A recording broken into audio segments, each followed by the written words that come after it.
Her skin area is obviously matte finish in surface, but for some reason, her two armpits on both sides, they are extra shiny. I'm not sure if that is intentional. It appears to be the case to me, like maybe she has sweaty armpits, I have no idea, but please do not lick the figure. Hi and welcome back to the channel. I'm Steven from X Kurogane Studio. Today with a scale figure review, and as you can see, this is a big one. This is Mimeyoi's 1x4 scale Taihou from Azur Lane. Going for 32,800 yen officially during release back in September 2023, which is almost a year and a half ago. And since then, we have seen so many reviews, be it on myfigurecollection.net articles or even by other YouTubers, and the reviews were overwhelmingly positive for most of them.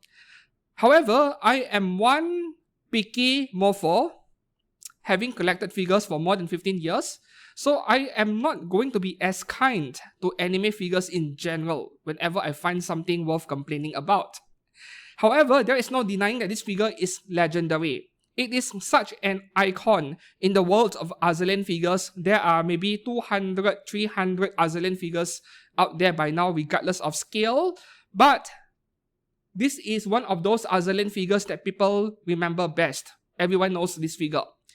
More than 2 years ago, when this figure first went on pre-order, you look at the reaction of other people online.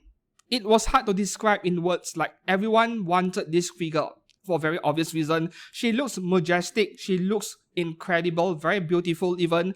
And when you compare it to my favorite punching bag of a figure brand, which is Freeing, this is better value at 33,000 yen, when Freeing is selling you plain bunny girls for 35, 36k. And I'm going to keep repeating this until Freeing gives us better 1x4 scale figures, which we are starting to see a change recently. Now, this figure stands at 45 centimeters tall, all the way to the top of her right hand over here. This is a big one, and the box looked exquisite, but at the same time, the figure was placed upside down in the box. Weirdly enough, yeah, it is a packaging error at the factory, but the people there, they ignored it. Not a big deal to me, but it is still weird. I've never seen that happen before to any figures I buy in the past 15 years. As for the unboxing process, well, the base really impressed me. It felt expensive, it felt premium, but it was quite the fingerprint magnet. Until today, I still have a bunch of fingerprints over here, and I'm too lazy to clean it.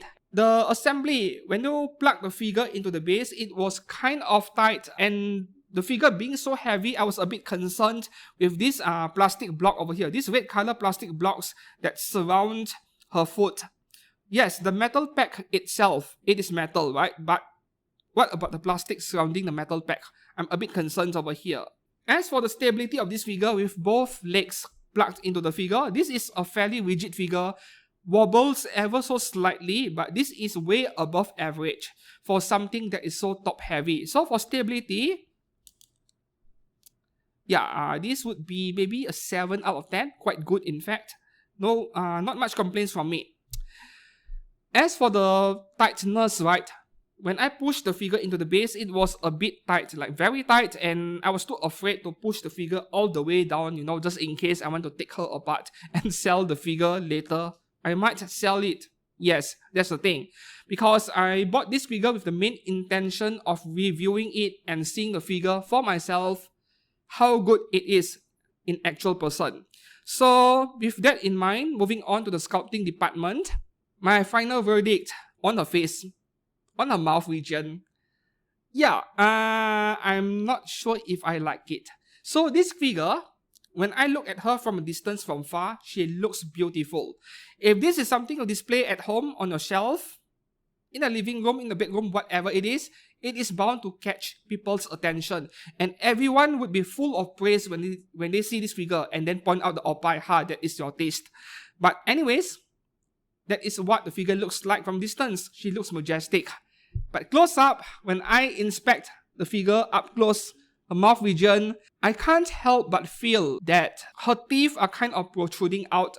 Just in case you're unaware of, I am a dentist, right? My day job, my day career is a dentist. So I am sensitive to these kind of things. I immediately notice it when people have poorly aligned teeth. So with this figure of Taihou over here, it feels like looking at buck teeth or squirrel teeth, rabbit teeth. It is supposed to be a gentle smile. At least that is the impression I got when I saw the official product pictures. But in the final product, it looks like her teeth are protruding out ever so slightly, especially if you look at her from a lower angle, then it doesn't feel right to me. Yes, that's the thing. Now that I think back about my past criticisms on this figure's mouth, and those were based on user pictures online, and compare it to what I see now today right in front of me with the figure actually in my own hands, I think my criticisms back then are kind of valid. And with that in mind, the maximum score I can give her face is a 6 out of 10, which is still above average because her face is really pretty, can't deny that. But if her mouth was perfect, it would go all the way up to 9 out of 10. That is how much of a hit it has affected on this figure's score when it comes to the face region, just because of the mouth. You know what? I should stop complaining about the mouth and move on to the rest of the figure. So the sculpting on the rest of her body, this is like S-tier model of some kind, so exquisite to look at, and most likely you'll never find a woman like that. This is ideal body, regardless of whether it is 2D or 3D. Ideal body sculpting. There's virtually nothing else I can complain about the sculpt of the rest of the body, the bikini and everything. And speaking of part fitting, you know, the parts need to fit together. There shouldn't be any ugly gaps or seams between separate parts. Everything looks fine, so the quality control everywhere else appears to be excellent. Now moving on to the paint work. If there's one thing I can say about this figure is that for some reason, compared to other 1x4 scale PVC figures out there regardless of brand, she really stands out. She really screams at you, you know, and it feels like you're looking at something very expensive.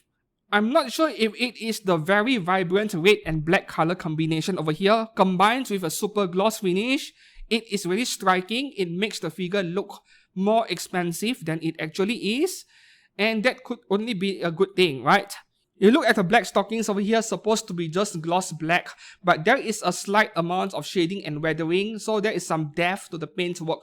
It looks more detailed than it actually is in a way. So the paintwork is incredible on this figure, though at the same time it is not without its flaws. There are 3 things where one of them is really weird and the other 2 could be a quality control issue, which I need to point out. The first thing, which is the weird part, her skin area is obviously matte finish in surface, but for some reason, her 2 armpits on both sides, they are extra shiny.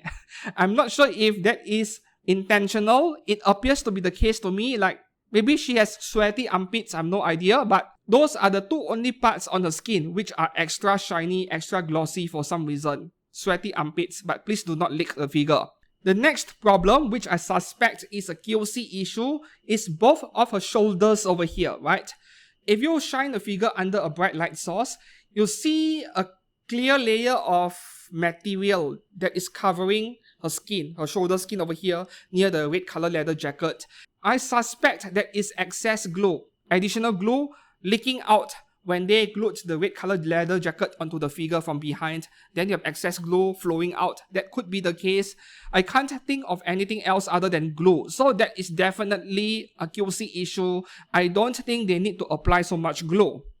The third one, which is the smallest thing I can find on this figure, is on the back of her hair over here. Yeah, this region over here. If you look very closely, there is a bit of micro scratches or scarf on one of the hair strands over here. It is no big deal, just that I am a picky person. I always find the smallest flaws in anime figures, right? And if I were to compare this hair over here to other parts of the figure, to this side, there are no scratches on this side. So this has to be a QC issue from the factory. So with the score of the paint work over here, I can give it maybe a 7 out of 10, which is very generous considering the 3 issues I found with this figure on the paint work. Lastly, the base over here, way different from a typical plastic disc, and I could hardly find anything to complain about because it also has enough weight. It is heavy enough to make sure that the figure is stable and does not wobble too much. You know, when the base is too lightweight and then the figure is top heavy, that is recipe for disaster, but fortunately that is not the case over here. So with the base, I can give it a high score of 8 out of 10.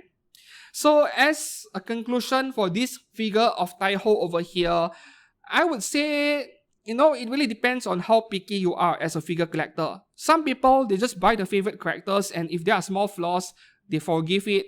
While there are also others out there who will get really triggered with one single scratch on a figure. So it really depends on what your expectations are when it comes to anime figures. The higher your expectations are, the more disappointed you'll be. Can I still recommend it? I would say that if you can find her heavily discounted 20,000 yen maybe, it is still worth looking into this figure. It is still worth picking one up, especially if you love Azur Lane. You are not just buying a figure over here, you are buying a piece of history in the world of anime figures itself, given how iconic this figure it is among the Azur Lane franchise.